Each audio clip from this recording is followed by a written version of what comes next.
welcome back to Death Curse Society, and we got some more stories around the campfire with you, but they're behind this door right now. Hold on. Come on in! Here we go.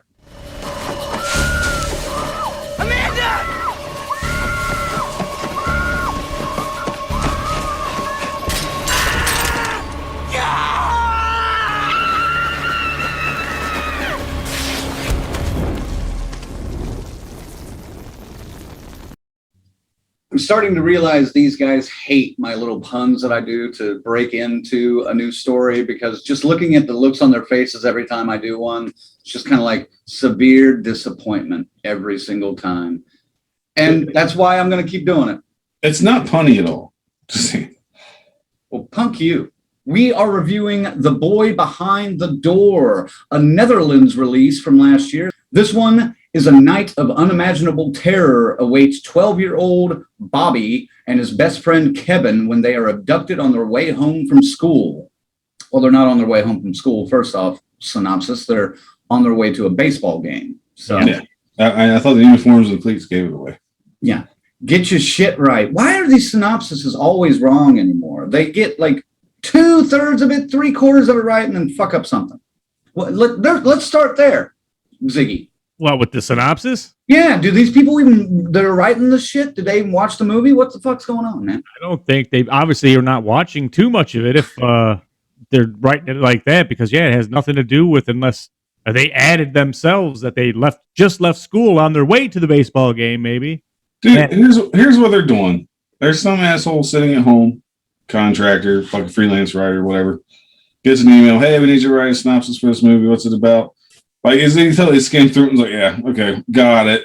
Then there you go, done. Pay me. Lazy fucking synopsis writing. I'll just say that. If you need Shudder, if you need people to write synopsises for your movies, call us. You know, yeah. You got 3 able-bodied guys right here that can knock one out of the park for you any day you need it. Yeah, and we'll actually watch the movies. Yeah. Like Candisha, I've been like, hot ass demon bitch starts killing dudes and leave out the whole telling the rest of it out. Urban legends. Like, hot ass demon must watch! Exclamation point! Exclamation point! Exclamation point! Synopsis: The Boy Behind the Door is one of those, again, kind of a real life take on horror. We've talked about this a little bit. It's one I kind of dug a little bit, but I have a feeling I'm going to get some resistance here. Colonel, what were your initial thoughts on The Boy Behind the Door? I'm writing the synopsis. Kids get kidnapped going to a baseball game. Apparently kidnappers take shifts. Kidnapper killed, first 10 minutes of film. Oh, non-surprising shock about the second kidnapper. Boring. Yeah, to me, that's just movie the entire time. I had such a hard time investing my interest into this. I tried. There's only one scene where I really paid attention to because I was like, oh, that fucking hurts. Yeah. Other than that, I was like, okay, I'm done. Like, I tried. And honestly, I need to watch it again. When we get to a score, just put an asterisk next to my score, because it needs a second viewing for me before I can truly give it a score. Why is it that we can watch some of the most horrific things happen to people in horror movies, like beheadings, the guy in Candisha that gets ripped apart, all this stuff, and we're just like, oh, pretty cool. But we see a kid break his fingernail off and like remove it from the finger, and that is the thing that affects us. Like, ugh. Is it because we've experienced that ourselves? Is it like a flashback memory? Or it's enough to where I can at least imagine what that feels like. I can't imagine what it'd be like getting ripped in half. Well, I can imagine the pain of the fucking fingernail coming off. God damn, man, it just shaking my hand now thinking about it. Well, and Ziggy, it seems to be affecting Ziggy too. But Ziggy, your initial thoughts on The Boy Behind the Door? Yeah, I have to shake the memory that's hitting me right now. But I mean, it's a classic hide and seek, cat and mouse kind of tale with a couple of twists in it, and either some tributes or some all-out robberies to other horror films. It's all right. The boys are okay actors, but they couldn't carry the whole thing for me. They weren't strong enough to carry this material. Not quite. That's the bottom line. The actual nut that we end up to deal with, I thought it was effective. The ending, super predictable. Other than that, it's an okay watch. Okay. And then, yeah, the fingernail thing, dude, horrible. Just because, real quick, What's your story? I knew you got one. I used to play hockey. This particular time, I'm a defenseman. I'm in front of my own goalie, and the puck's squirted out from a rebound. So there's like 3 feet between me and the forward coming in and barreling up to take a full 90-mile-an-hour slap shot 20 feet in front of the goal. This is a goal if he gets it. All I could do was get my foot forward, my skate, and I caught the full brunt of his swing on the tip of my big toe. And something was wrong right away. Got to the bench, pulled my skate off. My toenail, which was cut and trimmed, by the way, wasn't anything extra there, was folded in half and sticking straight up in the middle. Tore away from the top of it and folded to a point where I could not get it back down. Had to drive my ass home from the rink. Like everybody, my whole team came over, looked down, and then everybody recoiled and ran, maybe vomited. Only thing I could do, I stuck my foot in a bucket of water. It took about 40 minutes. It laid down on its own. It just got wet enough to lay down on its own. When it did, if I could harness that pain, I could levitate. I could Doctor Strange this motherfucker, man, because I was just like, oh my God, it was religious. I floated. I rose like a vampire. It was the worst thing ever. And seeing that scene took me right back to it. I know it was a finger, not quite the same, but goddamn, man. Gross just for the sake of being gross, you know? I flashed back to that feeling when I saw that. And of course, that's what it's supposed to do. That's what that scene in the movie is supposed to do. But well done.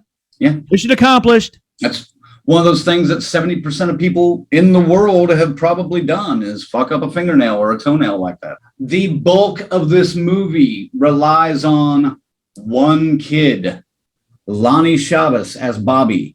There is another kid, Ezra Dewey as Kevin, but he's kind of locked away in a basement, and Bobby is the one that's trying to help him and rescue him. He goes through several different means of trying to help. At the beginning, he thinks about just leaving and maybe going and getting authorities, but then he hears the cries of Kevin in the house, and he's like, I got to go help. He thinks about, well, I'll take one of the kidnapper's cars. And that doesn't work out so well because he's only 12. Now, trust me, I think a 12-year-old these days would have been able to figure out how to drive a car. Dude, I just had my kid at the fucking go-karts this last weekend. He's 9, and he was tearing it up. But they go through all these different ways of trying to escape, which keep getting thwarted either by just the circumstances that they're in or the people that are there.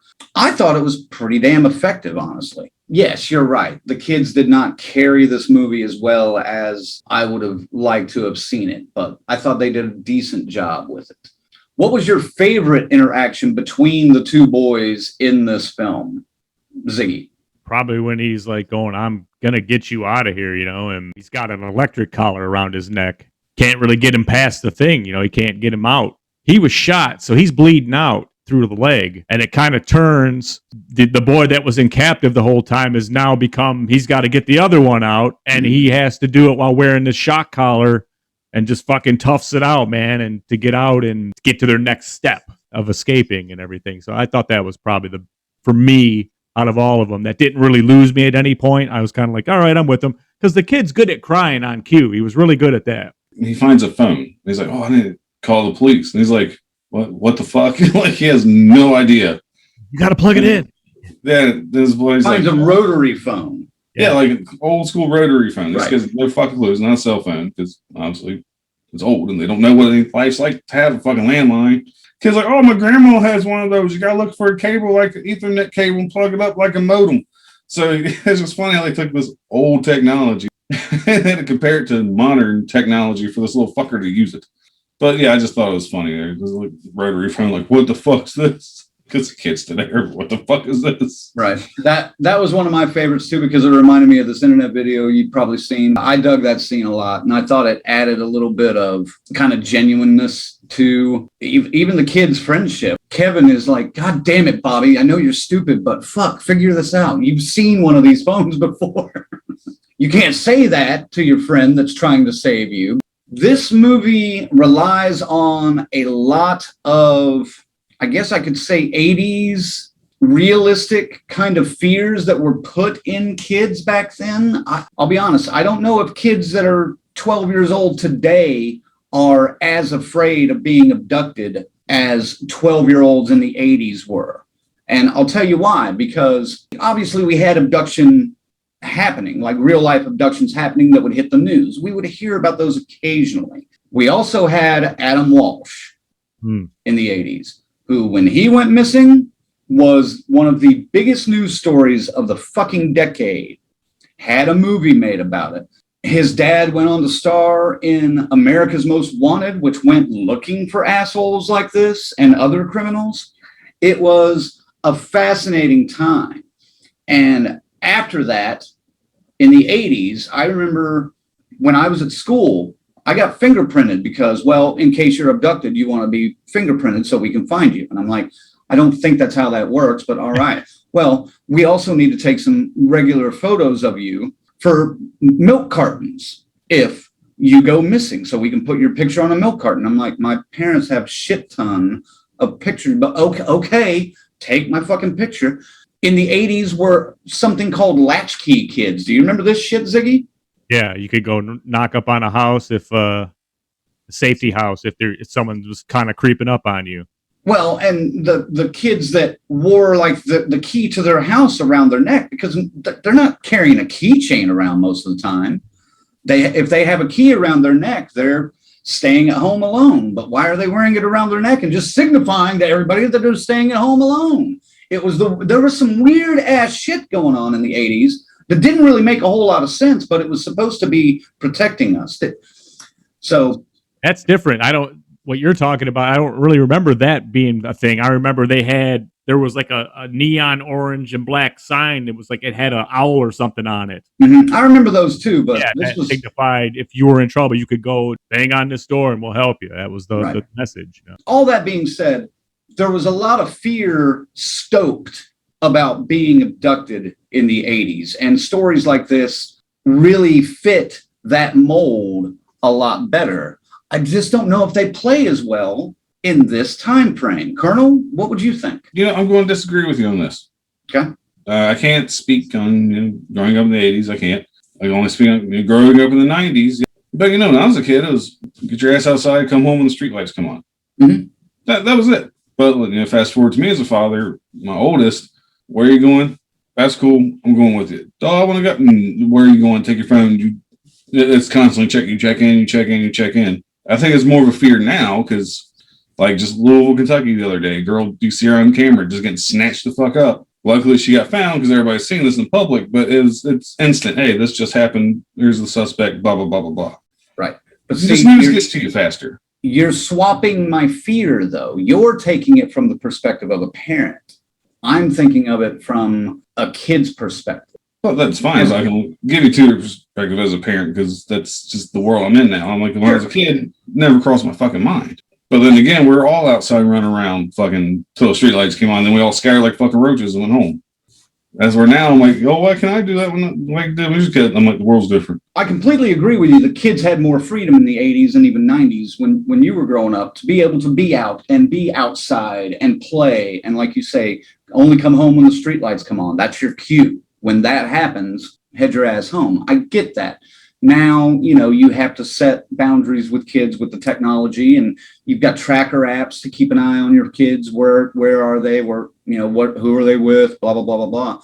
Do you see the point I'm making about kids having a fear of being abducted in the 80s or 90s as opposed to not really worrying too much about it now?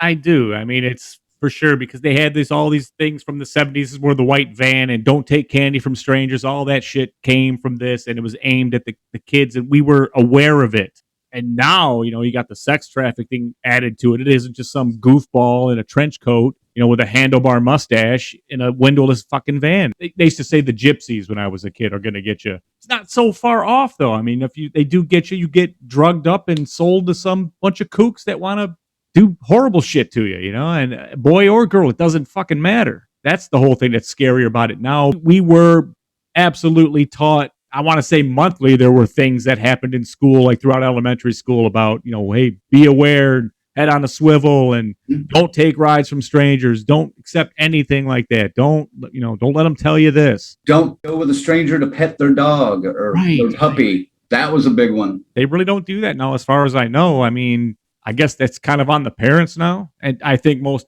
of us, because of those times growing up then, are paranoid like that now.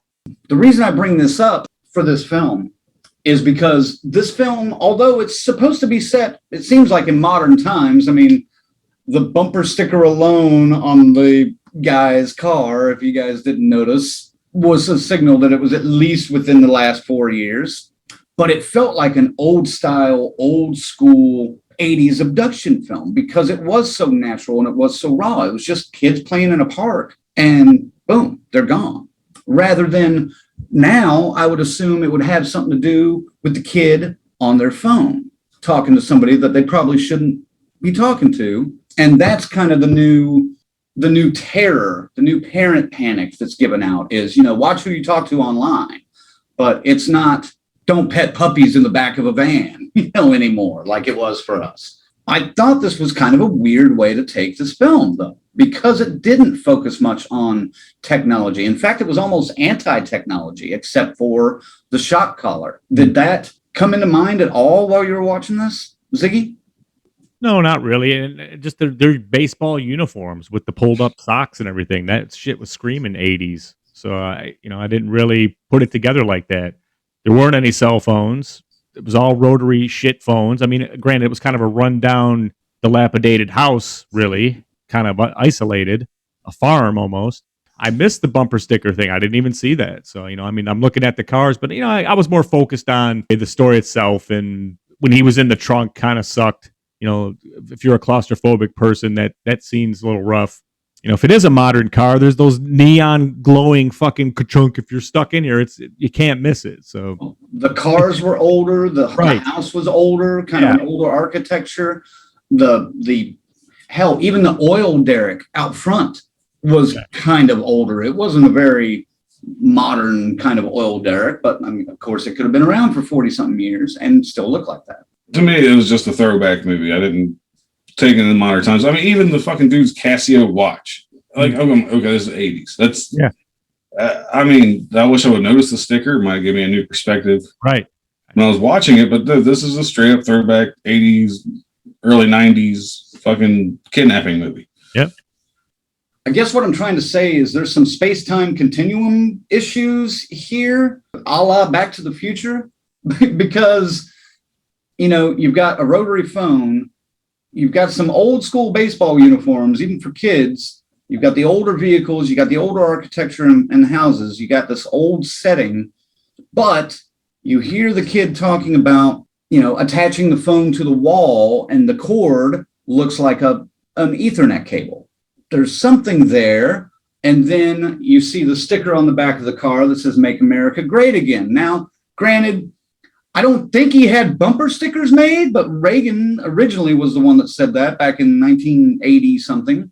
Is it modern day? Is it old school 80s movie? It almost kind of plays in both worlds. And now that we dig into it a little more and think about it, I think that's fucking cool as shit, Colonel. I mean, is that a weird way to look at it? Or did that fuck with you? I mean, it didn't really fuck with me. It's just, it is a weird way to look at it. Because like I said, I'm saying here, okay, to me, it feels like 80s, early 90s. But my favorite interaction between the kids where he's explaining how to hook up this fucking rotary phone.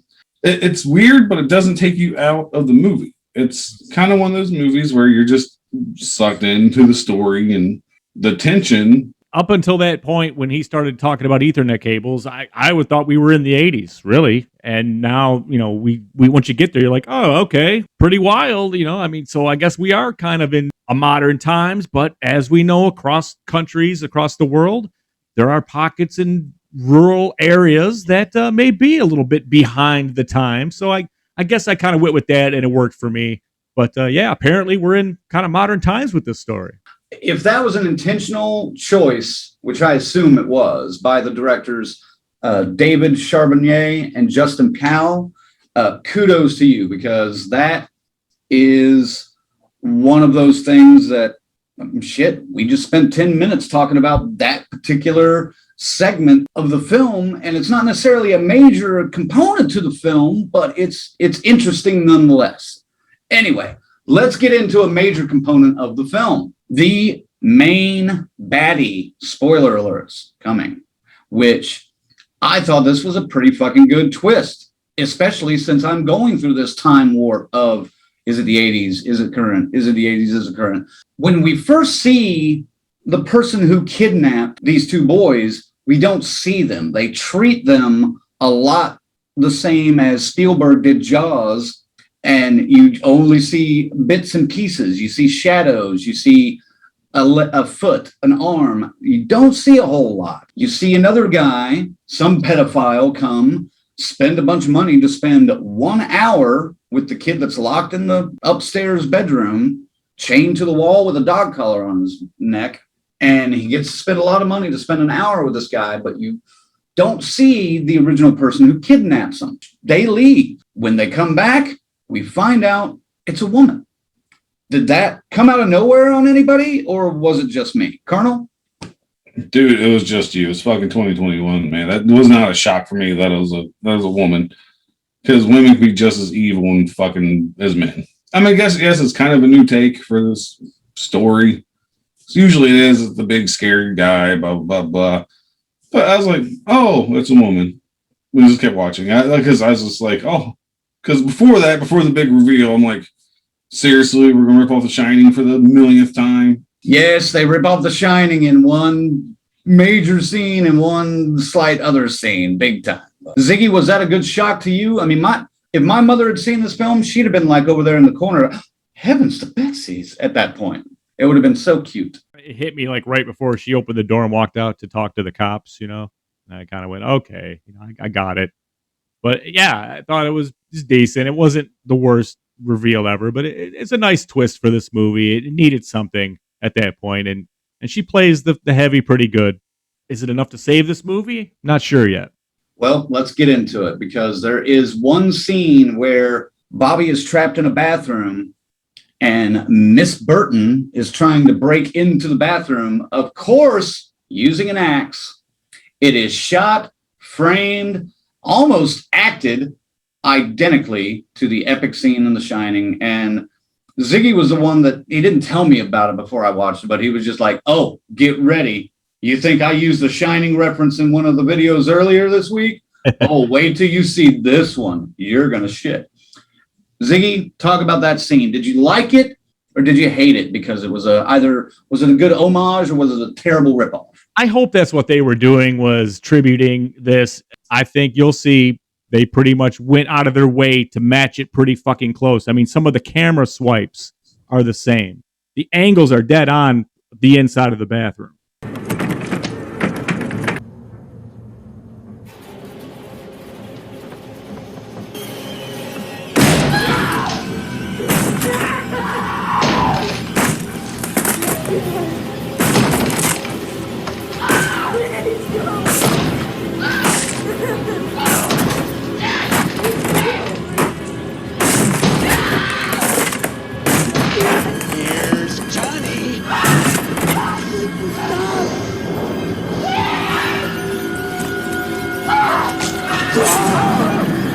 Colonel, what about you? Homage, terrible ripoff? A little bit of both.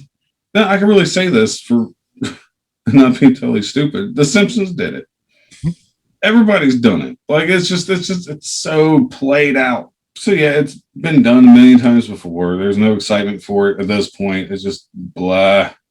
Well, Ziggy, you complained about the ending of the last movie. I almost have a feeling you're going to complain about the ending of this movie too, because this one was even more cliche, more predictable, more hokey than Candicia. You want to wrap up the ending of The Boy Behind the Door for us and give us your thoughts?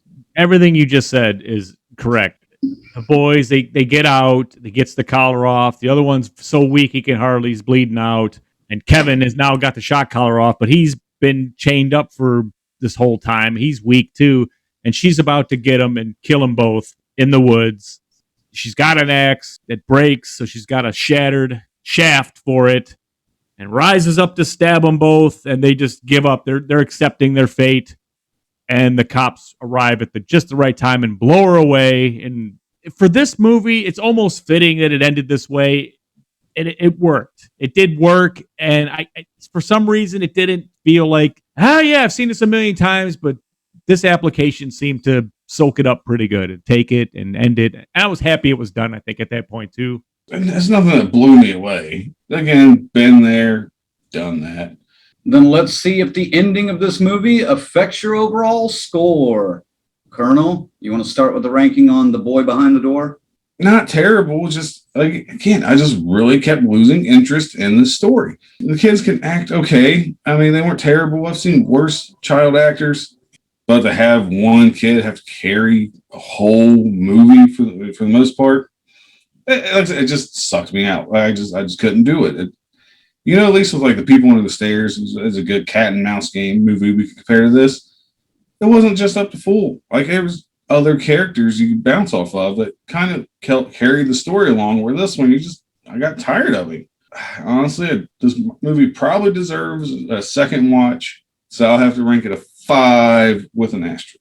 It's worth watching again, but I just did not pay enough attention there, the last act of the movie, to really give you an accurate score. The woman, believable. The pervert that paid all the money to go with the boy, believable. And, his demise, that was cool. But these kids, their actions, some of their heroics, not very believable to me. I disagree with you on that, because I thought the actions that those kids took were probably exactly kind of the actions that I would take. Now, I wouldn't have waited so long to clean up the blood and hide the dead body in the kitchen. I probably would have done that almost immediately. That's the part I'm getting at. That was a little bit off kilter, because Miss Burton is in the house by that point, by the time he starts cleaning up and throwing the body down into the cellar, which I thought was kind of weird. I would have done that as soon as I plunged that knife into his stomach and gotten rid of it, just to get rid of it. But I guess, but I do believe, I like the way they set up the tension of her almost discovering him wiping up the floor. That was all right. That was cool. It was like, hurry up, hurry up, hurry up, hurry up. That's what they went for. And it, for the most part, got it done. But that's the kind of things that would take me out of this. No fucking 8 or 10-year-old's going to do like this, I don't think. Not many, anyway. Desperate and kidnapped, I think they would. Hopefully, we'll never have to find out. The Shining tribute's fine and all that, but yeah, the boys, some of the stuff they did, I don't think, it took me out of it a bit, overall. So, with all that, I'll say I'm going to give this one a 6. I dug this one for some damn reason, and I don't know if it was a throwback to the 80s that we're still not quite sure if it was set in the 80s or not. I don't think it was. I think it was just a weird throwback kind of film. It had nothing to do with technology. Again, it was shot in a way that was kind of naturalistic. There wasn't a whole lot of weird MTV jump cuts and lighting and stupid shit that normally distracts me from the story of the film. The way this was shot and the way this was presented, I was able to pay attention to the story of the film. Colonel, not so much, but I was. It's not a great film because it's not that original. And then, I'll be honest, the ending, I wanted something different. I wanted the kids to win, not be saved like every other fucking movie. I wanted the kids to win. I wanted the kids to do something to beat Miss Burton and fuck her up in the end. And then the cops show up and be like, what happened here? And maybe the kids go, he did it. For me, the ending alone drops it from where I was probably going to match it with the last film, but I'm going to put it at a 6. You had an original way of telling a familiar story by having it centered so much on the kids, by having it kind of thrown through a time loop of some sorts, by having a little bit of humor in it, trying to figure out how to dial a rotary phone, and then the worst cliche ending that you could possibly steal from 85,000 other movies. So a 6 for me, but The Boy Behind the Door is available on Shudder. Judge it for yourself and let us know what you think, and come back and let's talk about it in the comments. That's going to wrap it up for Death Curse Society and this story around the campfire, but we'll be back with more. Stay tuned. Woo!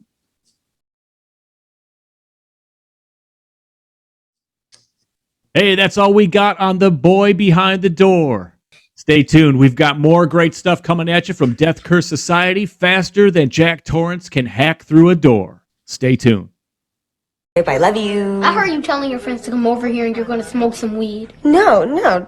That Alakazam? Julian, I'm talking about like a magic trick, like abracadabra. I know you're talking about smoking weed. Don't lie to me. That's against the rules. I'm telling my mom. Well, I'm going to tell your mom about your browser history. You better not. You can get me in trouble, I can get you in trouble. You used to be my favorite, but now you're like my 10th favorite boy that I nanny. And I babysit some fucking loser kids. If I had some other kind of babysitter, she'd be reading me a story. I wouldn't be up clipping my nasty ass toenails. Go to bed. Hi, my name's Jabril Nantambu, and you're watching Death Curse Society.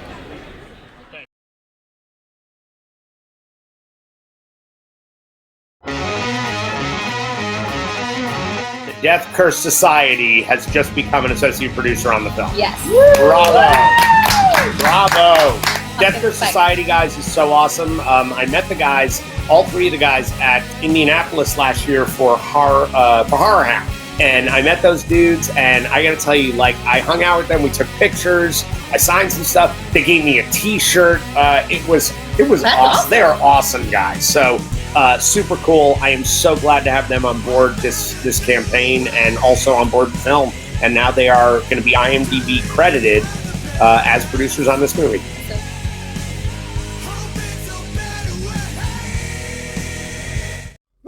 Hey, thanks guys for watching Death Curse Society. This is Red Crank here. If you enjoyed what you saw, make sure to go up here, hit that subscription button, make sure to hit that bell too so you get a notification whenever we drop some new videos. And speaking of different videos, bam, right over here we got a couple for you to check out as well. Check these out. Keep watching Death Curse Society. Thanks for tuning in. Woo!